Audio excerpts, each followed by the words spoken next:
అతిగా వాడుతున్నారా? Corn starch, మొక్కజొన్న పిండి అనేది అనేక వంటకాల్లో ముఖ్యంగా సూపులు, గ్రేవీలు చిక్కగా చేయడానికి అలాగే స్వీట్లు, బేకింగ్ ఉత్పత్తులలో ఉపయోగించే ఒక సాధారణ పదార్థం.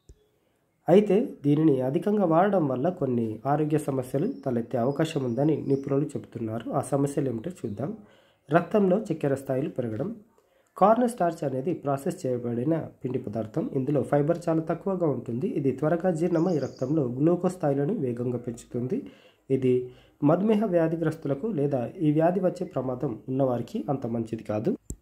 బరువు పెరగడం. కార్న్ స్టార్చ్లో క్యాలరీలు ఎక్కువగా ఉంటాయి. విటమిన్లు, ఖనిజాలు, ప్రోటీన్లు వంటి పోషకాలు చాలా తక్కువగా ఉంటాయి.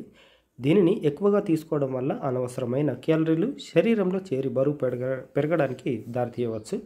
గుండె సంబంధిత సమస్యలు. ఫైబర్ తక్కువగా ఉండే దీనిని ఎక్కువగా తీసుకోవడం వల్ల చెడు కొలెస్ట్రాల్, ఎల్డిఎల్ స్థాయిలు పెరిగి గుండె సంబంధిత సమస్యలకు దారితీయవచ్చు. జీర్ణ సమస్యలు. కార్న్ స్టార్చ్లో ఫైబర్ తక్కువగా ఉండడం వల్ల జీర్ణక్రియ మందగించి మలబద్ధకం వంటి సమస్యలు రావచ్చు. కొంతమందికి ఇది కడుపు నొప్పి లేదా డయేరియాకు కూడా దారితీయవచ్చు. కార్న్ స్టార్చ్ను మితంగా వాడడం వల్ల పెద్దగా సమస్యలు ఉండవు, కానీ అధికంగా తీసుకోవడం ఆరోగ్యానికి హానికరం. సూపులు, గ్రేవీలు చిక్కగా చేయడానికి కార్న్ స్టార్చ్కు బదులు శనగపిండి, గోధుమ పిండి లేదా ఇతర ఆరోగ్యకరమైన ప్రత్యామ్నాయాలను ఎంచుకోవచ్చు.